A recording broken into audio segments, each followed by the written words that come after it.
mahasiswa dari Fakultas Teknik dan memiliki berbagai pengalaman dalam perlombaan ataupun kegiatan-kegiatan di luar perkuliahan. Nah, boleh di-share gak sih, Oci ini pernah ikut lomba-lomba apa aja atau forum-forum dan sebagainya?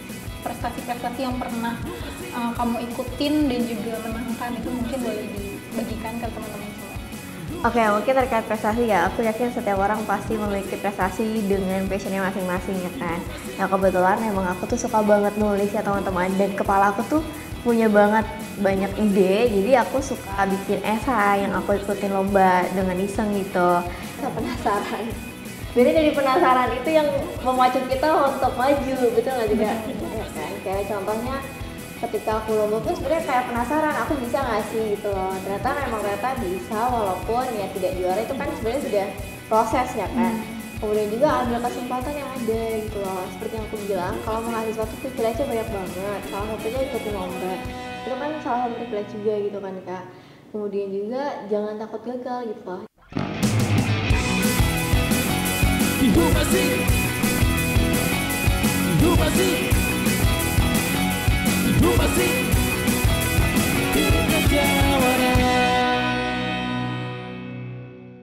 Assalamualaikum warahmatullahi wabarakatuh. Shalom, Om Swastiastu, Namo Buddhaya, salam kebajikan dan salam sejahtera untuk kita semua.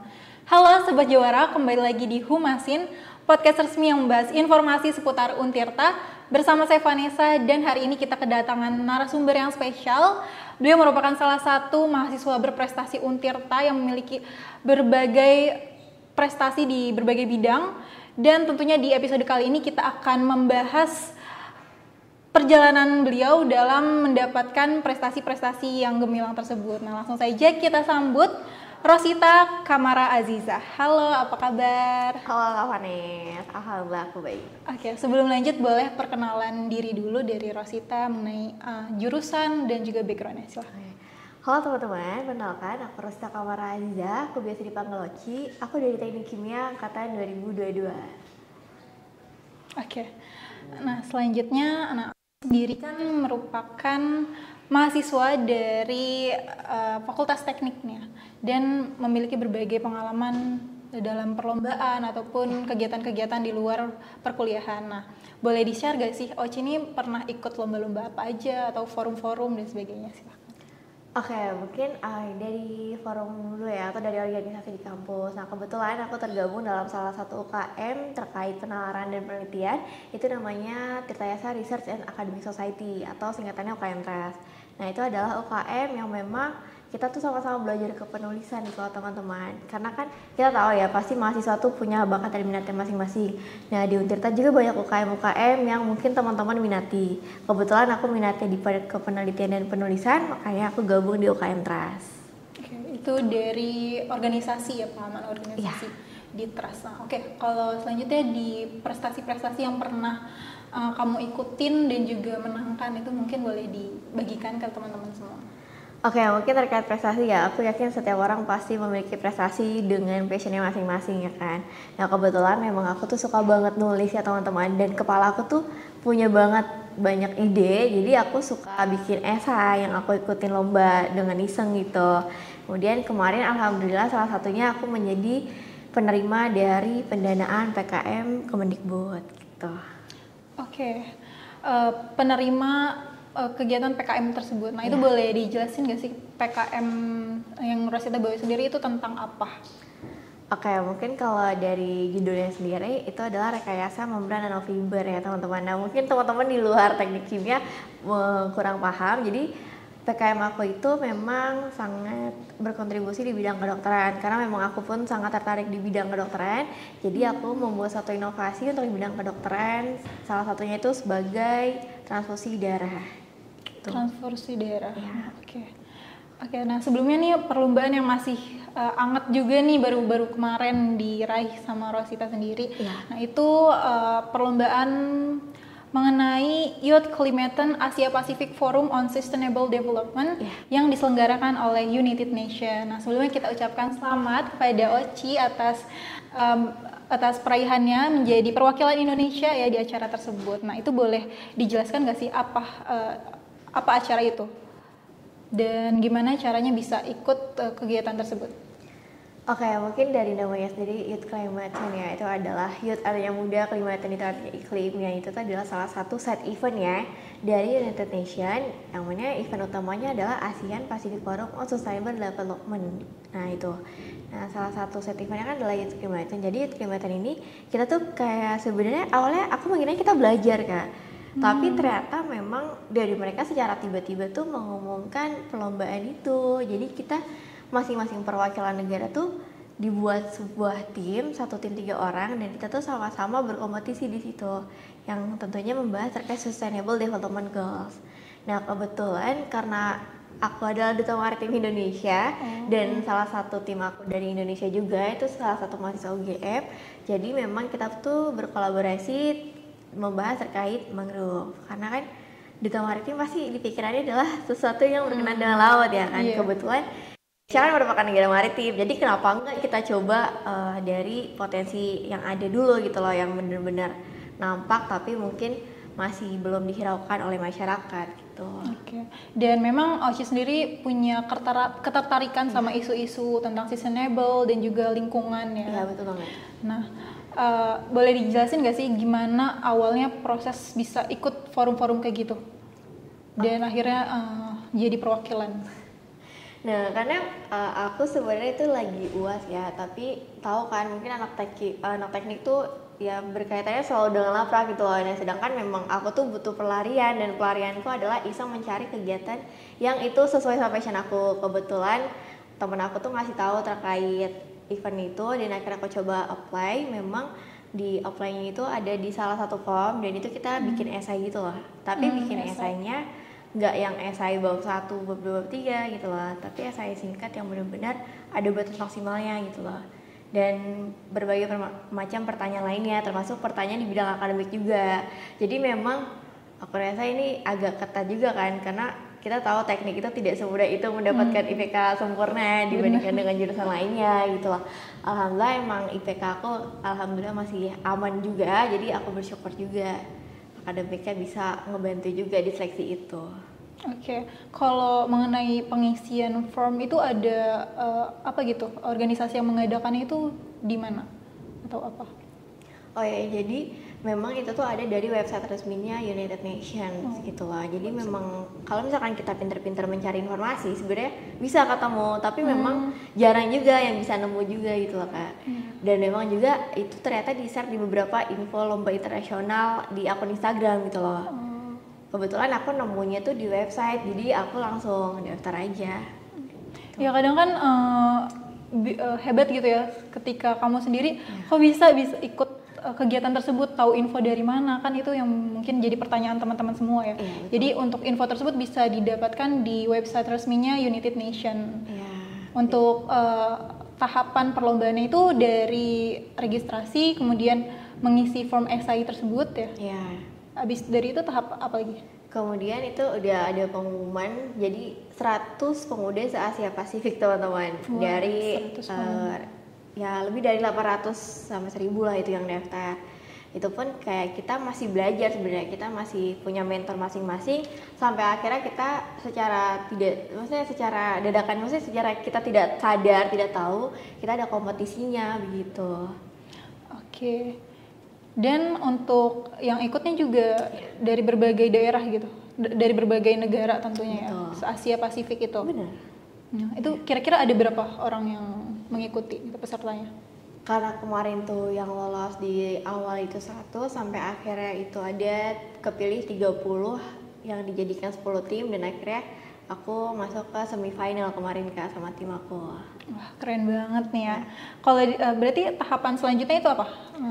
Tahapan selanjutnya berarti kita kan abis itu kayak dibuat tim gitu secara random, kita yang milih Kak. Jadi benar-benar kita tuh dibuatin breakout room. Nah kita tuh suruh pilih, kita sama-sama. Jadi kita sama-sama saling gak kenal, tapi kita tuh punya ide yang sama gitu loh. Jadi kan ada dibagi subtemanya mungkin ya. Kalau di Indonesia itu kayak apakah kamu tertarik dengan sumber daya atau kalian tertarik dengan pembangunan gitu. Tapi kan ini climate change juga kan, jadi benar-benar harus selaras gitu. Kebetulan emang kemarin tuh aku awalnya nemunya dari Kazakhstan itu teman aku. Nah, karena dia itu aktif juga gitu loh. Kita tuh sama-sama penanya dan penjawab gitu loh. Ketika diskusi bersama mentor-mentor yang lainnya gitu loh sebelum akhirnya dibentuk tim. Kemudian akhirnya dia itu ngasih tahu ada nih dari Indonesia yang tertarik juga untuk membahas terkait mangrove.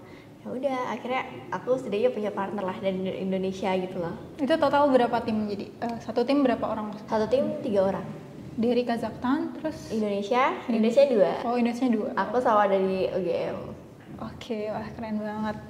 Nah, selanjutnya nih, yang tadi juga sempat di-mention bahwa Kak Oci juga merupakan duta maritim. Nah, ya. Itu tuh gimana sih cara bisa ikut duta maritim itu sendiri? Oke, jadi kalau duta maritim Indonesia itu memang seleksinya terbuka gitu ya, seluruh provinsi gitu. Nah, memang awalnya karena aku gabut gitu. Semuanya gabut ya? Iya, semua berawal dari gabut dan iseng gitu loh. Gabut karena memang bermanfaat. Aku perlu pelarian juga kan dari laprak dan juga kehektikan kehidupan tekim. Akhirnya aku dikasih tahu sama temen aku juga nih, yang kebetulan temen aku dulunya duta maritim juga. Nah, itu kan ada seleksi juga kan, seleksi berkas, seleksi video gitu loh. Nah, kebetulan memang waktu itu aku upload video di Instagram sampai akhirnya dibantu nih sama teman-teman Untirta di share juga. Dan lumayan banyak juga yang nonton dan nge-like, dan itu kan menjadi salah satu penilaian. Sampai akhirnya alhamdulillah aku masuk ke finalis Duta Maritim Indonesia. Dan kita sama-sama, jadi setelah pengumuman itu kan terpilih 100 se-Indonesia ya Kak. Nah, itu tuh sampai akhirnya kita dari Banten tuh kemarin ada 5 orang yang dapet. Kemudian kita sama-sama kumpul di Jakarta buat belajar. Ya istilahnya karantina, tapi karantinanya Duta Maritim tuh beda Kak. Apa itu bedanya? Kan kalau duta-duta pada umumnya kayak ya catwalk dan lain-lain gitu ya kan. Penyampaian materi 4B itu yang brain beauty behavior. Nah, di Duta Maritim tuh kayak kita benar-benar, karena kita dari beda-beda provinsi, kita sama-sama belajar tentang daerahnya masing-masing. Terus juga kita benar-benar dilatih, namanya juga maritim ya, TNI Angkatan Laut ya. Kita benar-benar dilatih kedisiplinan dan lain-lainnya juga gitu loh Kak. Jadi kita banyak belajarnya, dan kita pun belajar gak cuma di dalam ruangan di hotel, kita keluar-keluar tempat gitu loh Kak. Kayak misalnya kemarin itu kita ke lapangan tembak, terus juga kita ke kementerian. Kita ada beberapa kementerian buat belajar juga gitu. Terus juga kita latihan advokasi ya. Wah, ke advokasi juga gitu? Iya, jadi langsung ke kementerian gitu loh. Kemarin tuh ke Kementerian Perikanan sama Kementerian Ekonomi yang Kreatif itu.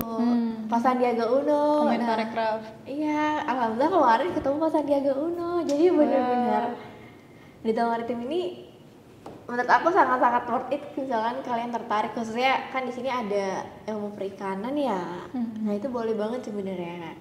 Itu yang mengadakan itu dari mana itu? Jadi yang mengadakan itu dari Aspeksindo, itu dari Asosiasi Pemerintah Kepulauan Daerah dan Pesisir Seluruh Indonesia. Untuk info perlombaannya juga di share di IG mereka. Iya. Oke, dan sekarang masih menjabat jadi duta maritim juga atau gimana? Sebentar lagi lengser. Oh, lengser. Pergantian tahun tuh nanti ada lagi yang baru gitu loh. Berarti biasa dibukanya setiap kapan itu? Kemarin itu kayaknya sekitar bulan Juni Juli ya. Karena Agustus itu kan kita pelantikan gitu loh. Jadi 17 Agustus itu kita benar-benar diresmikan, dan kita pun upacara bendera 17 Agustusan kemarin di Kementerian Pemuda dan Olahraga gitu loh, peresmiannya langsung. Wow. Nah, itu bisa dicatat teman-teman kalau yang tertarik mengikuti jejak Oci. Nah, jadi duta maritim. Nah, oke, selanjutnya. Nah, Oci juga kan emang sudah aktif ya, dilihat dari CV-nya juga banyak banget kegiatan-kegiatan ataupun forum-forum yang diikuti. Nah, hal ini tuh apakah dari SMK emang sudah concern sama kegiatan-kegiatan tersebut atau gimana, itu boleh diceritain? Oh ya, sebenarnya awalnya emang dari SD tuh suka banget pramuka ya, teman-teman pasti tahu pramuka. Sampai akhirnya di SMA itu aku nemu organisasi namanya Forum Anak. Forum Anak? Ya, jadi Forum Anak itu organisasi naungan pemerintahan yang memang membahas terkait hak anak dan juga anak perempuan. Tapi karena emang Forum Anak, namanya juga Forum Anak, jadi lebih fokus ke pemenuhan hak anak di daerah masing-masing gitu. Jadi aku seaktif itu berawal dari Forum Anak Kak. Forum Anak? Ya. Kalau di forum anak tuh ngapain aja? Forum anak itu kita banyak banget kegiatannya. Jadi itu nggak cuma organisasi yang ngejalanin proker, tapi juga kita dapat kesempatan advokasi. Kebetulan dari forum anak tuh aku bisa masuk ke ruangan DPRD di kabupaten aku. Terus juga bisa ikut rapat di kantor gubernur waktu itu. Jadi benar-benar forum anak itu kan pelopor dan pelapor ya. Kita pun belajar untuk advokasi kepada pemerintahan gitu loh Kak. Iya. Di forum anak juga ada tahapannya ya dari kabupaten, itu boleh dijelaskan? Oke, dari forum anak tuh sebenarnya ada tingkatannya dari kota ataupun kabupaten, kemudian provinsi, kemudian nasional gitu loh. Aku awalnya dari kabupaten. Kemudian sampai ke tahap nasional juga ya? Iya, alhamdulillah. Bergantian tahun akhirnya bisa tembus ke nasional juga. Itu kan suatu pengalaman yang aku nggak expect bakal sampai situ, karena aku ini dapat forum anak kabupaten aja udah alhamdulillah. Tapi ternyata rencana Allah nggak bisa ditebak ya. Iya. Oke, alhamdulillah ya. Nah selanjutnya Oci sendiri juga kan selain mengikuti perlombaan-perlombaan atau juga aktif berorganisasi dan forum-forum tadi itu juga sempat menjadi pembicara-pembicara. Dan salah satunya itu menjadi pembicara dalam acara Blue Carbon Youth Summit ASEAN Young Guards 2023. Nah di acara itu isu apa sih yang Oci angkat sendiri? Oke, jadi kegiatan itu adalah salah satu kegiatan besar dari ASEAN Young Girls. Itu tuh ada keynote speakernya dari Kementerian Kelautan. Kemudian juga ada beberapa narasumber lainnya. Kebetulan aku jadi salah satu narasumbernya sebagai pemuda Kak. Gitu loh. Jadi narasumber lainnya tuh sudah magister lah.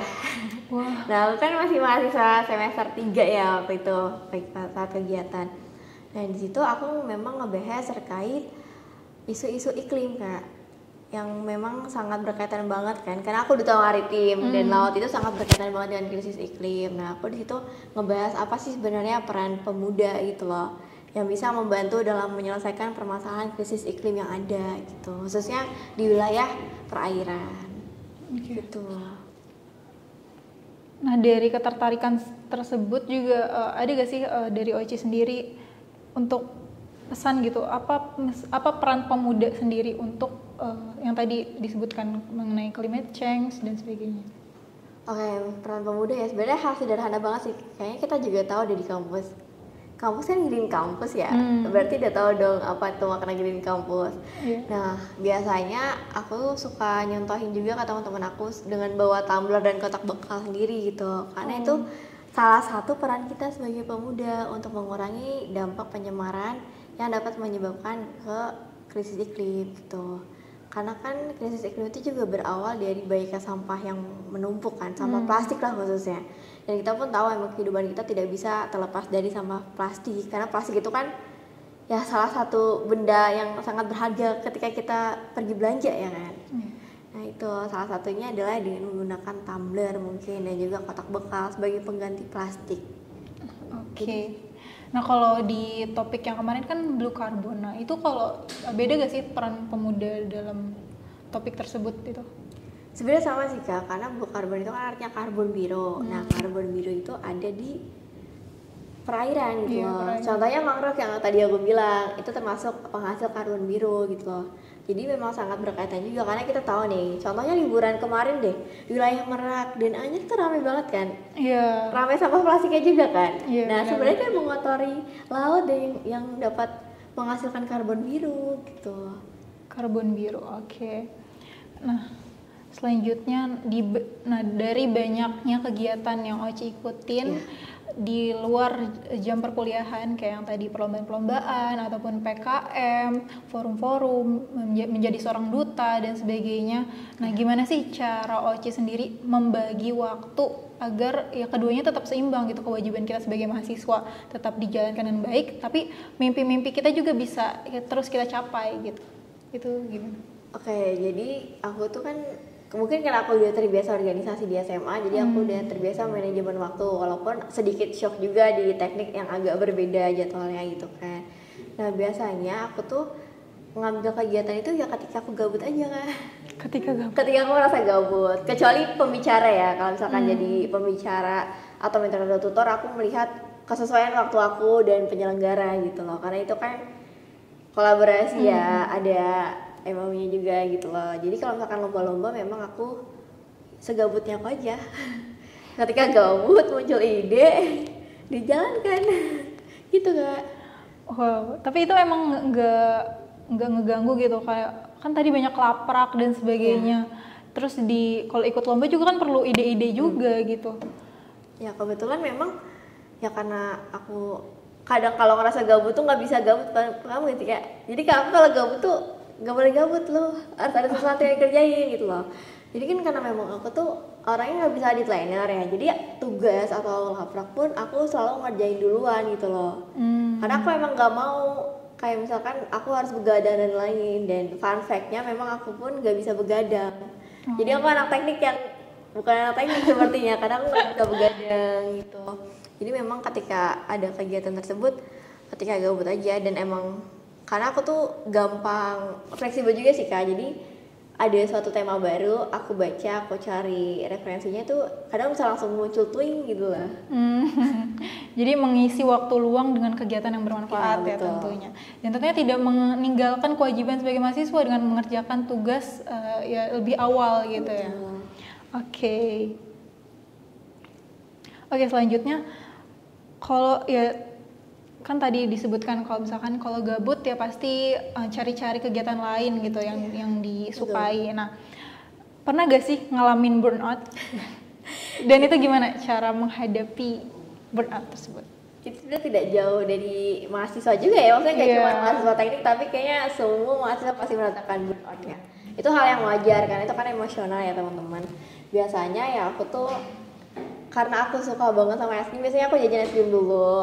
Aku jajan es krim kayak benar-benar nenangin pikiran, dan aku ngejauhin HP biar nggak ada interaksi sama siapapun. Biasanya juga aku sendiri aja gitu loh, kemana-kemana. Terus aku lah, yang penting aku ngerasa sendiri dulu. Nah terus nanti tuh kayak ngerasa ngapain ya sedih lama-lama gitu loh, coba kamu cari yang lain gitu loh. Nah sebenarnya ikut lomba atau kegiatan pun itu salah satu pelampiasan aku dari burnout. Jadi aku melampiasannya ke kegiatan tersebut gitu loh, daripada aku melampiasinnya dengan kayak yang dapat merugikan orang lain lah. Ya lebih baik aku cari sesuatu hal yang emang itu bisa mengasah kemampuan aku juga, dan juga tentunya bermanfaat bagi diri aku.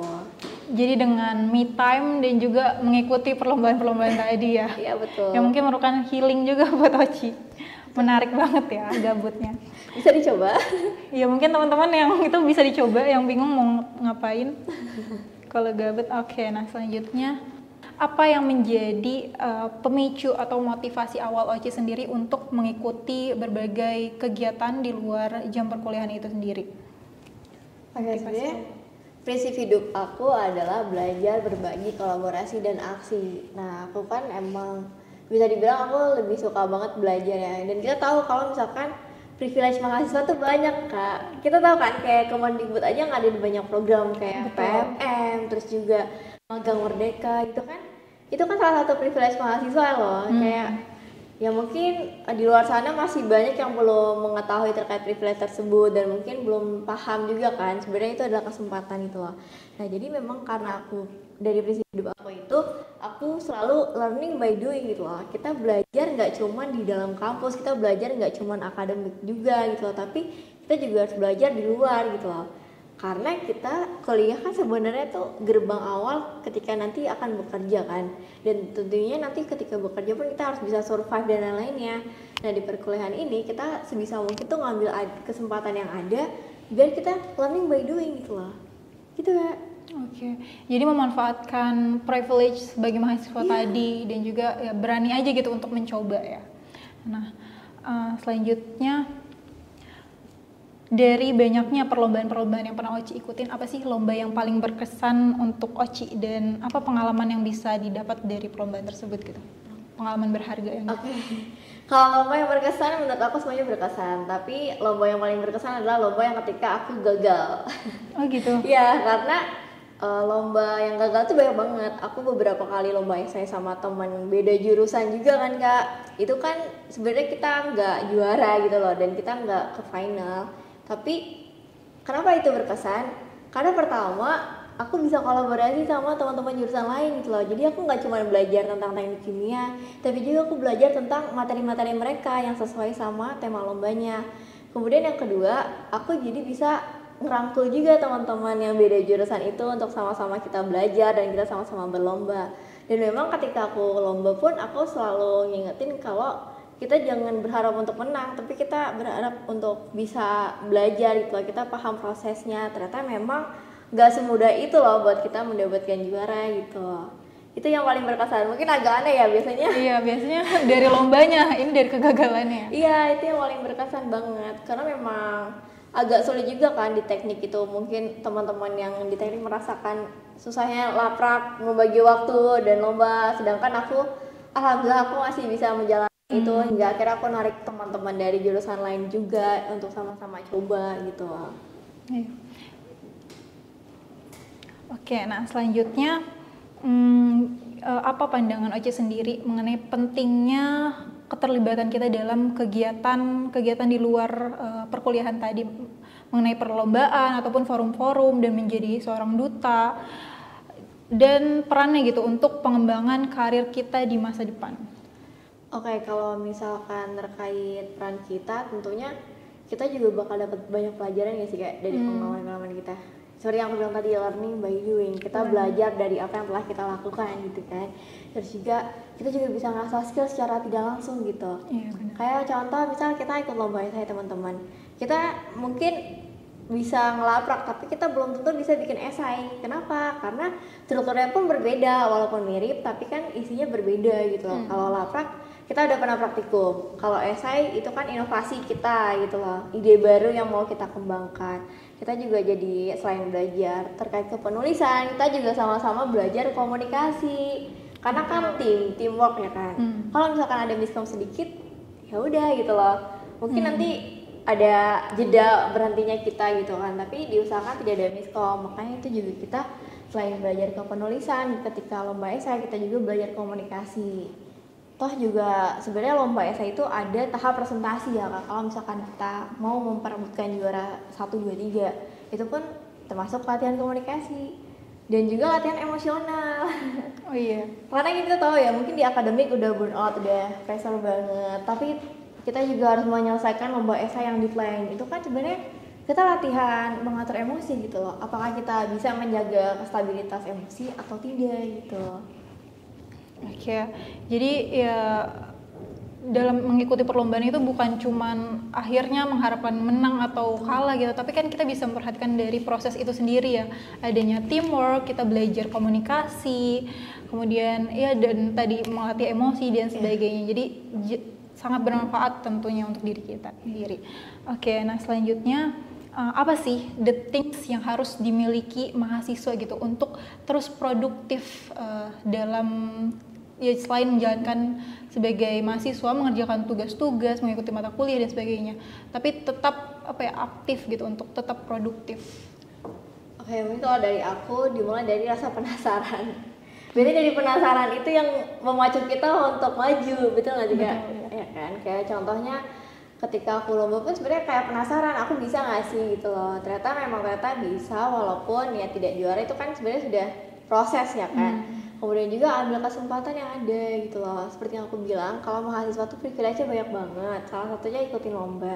Itu kan salah satu privilege juga gitu kan Kak. Kemudian juga jangan takut gagal gitu loh. Jadi pemikiran itu harus diubah.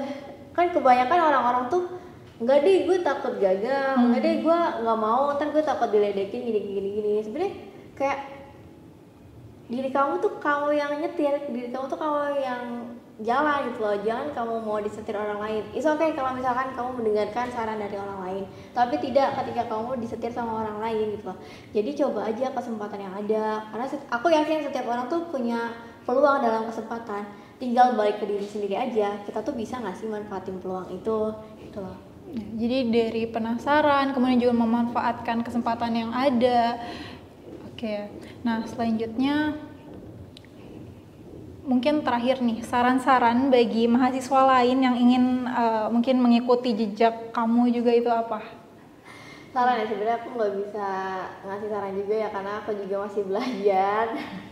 Kita sama-sama belajar ya teman-teman. Nah mungkin dari teman-teman yang lain, kalau misalkan khususnya yang maba-maba nih Kak, selagi kalian masih punya waktu, kalian masih punya peluang, kalian masih ada kesempatan, itu dicoba aja gitu loh.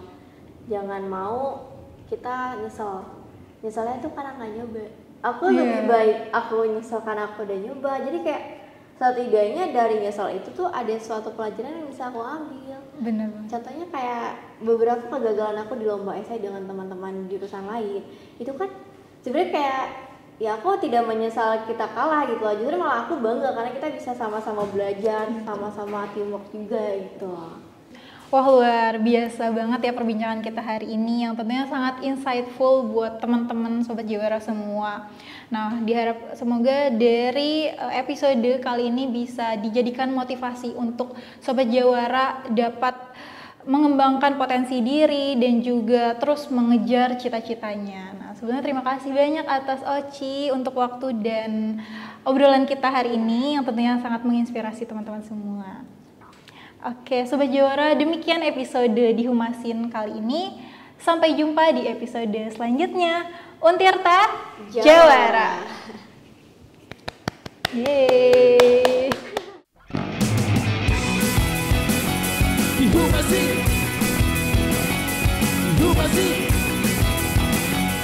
Humasin.